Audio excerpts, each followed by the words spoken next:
നിയമത്തിന് മുന്നിൽ സെലിബ്രിറ്റി എന്നോ സാധാരണ പൗരനെന്നോ വ്യത്യാസമുണ്ടോ? തെന്നിന്ത്യൻ സൂപ്പർ താരം അല്ലു അർജുന്റെ അറസ്റ്റിനെ തെലങ്കാന ഭരണകൂടവും പോലീസും ന്യായീകരിക്കുന്നത് ഇങ്ങനെയാണ്. എന്നാൽ അറസ്റ്റ് രാഷ്ട്രീയ പകപോക്കലാണെന്ന ആരോപണമാണ് BJP ഉൾപ്പെടെയുള്ള പാർട്ടികൾ ഉന്നയിക്കുന്നത്. 18 മണിക്കൂർ നീണ്ട ജയിൽവാസത്തിന് ശേഷം പുറത്തിറങ്ങിയ അല്ലു അർജുനെ ആവേശത്തോടെയാണ് ആരാധകർ വരവേറ്റത്. തെലങ്കാനയിൽ അല്ലു അർജുന്റെ രാഷ്ട്രീയ പ്രവേശന നീക്കം തടയാനുള്ള നീക്കമാണ് അറസ്റ്റെന്നും അഭ്യൂഹമുണ്ട്.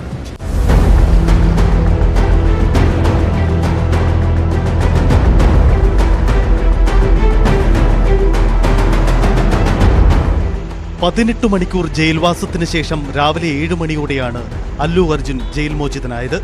ഇന്നലെ വൈകിട്ട് ഇടക്കാല ജാമ്യം ലഭിച്ചെങ്കിലും ജാമ്യ ഉത്തരവ് ലഭിക്കാൻ വൈകിയതിനാൽ രാത്രിയിൽ മുഴുവൻ ജയിലിൽ തന്നെ തുടരേണ്ടി വന്നു.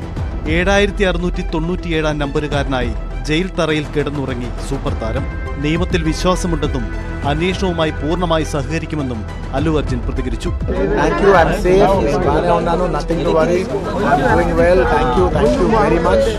And I also like to tell that I'm a law-abiding citizen. I respect the law and I will cooperate with them and I'll do the needful. And very importantly, I would like to give my condolences once again to the family.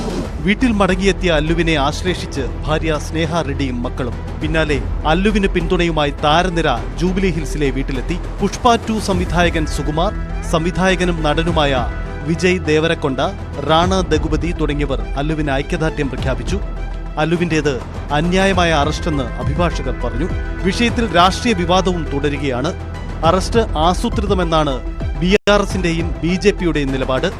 Andhra മുൻ മുഖ്യമന്ത്രി ജഗൻമോഹൻ റെഡ്ഡിയും തെലങ്കാന പോലീസിന്റെ നടപടിയെ ചോദ്യം ചെയ്ത് രംഗത്തു വന്നു. എന്നാൽ നിയമത്തിന് മുന്നിൽ സെലിബ്രിറ്റി എന്ന വ്യത്യാസമില്ലെന്നാണ് തെലങ്കാന മുഖ്യമന്ത്രി രേവന്ത് റെഡ്ഡിയുടെ നിലപാട്. ആന്ധ്രാപ്രദേശിൽ പവൻ കല്യാണിനും തമിഴ്നാട്ടിൽ വിജയ്ക്കും സമാനമായി തെലങ്കാനയിൽ അല്ലു അർജുൻ രാഷ്ട്രീയ പ്രവേശനം നടത്തുമെന്ന അഭ്യൂഹങ്ങൾക്കിടെയാണ് അറസ്റ്റ്. എന്നാൽ രാഷ്ട്രീയ പ്രവേശനം അല്ലു അർജുന്റെ ലക്ഷ്യമല്ലെന്ന് ഒപ്പമുള്ളവർ പറയുന്നു.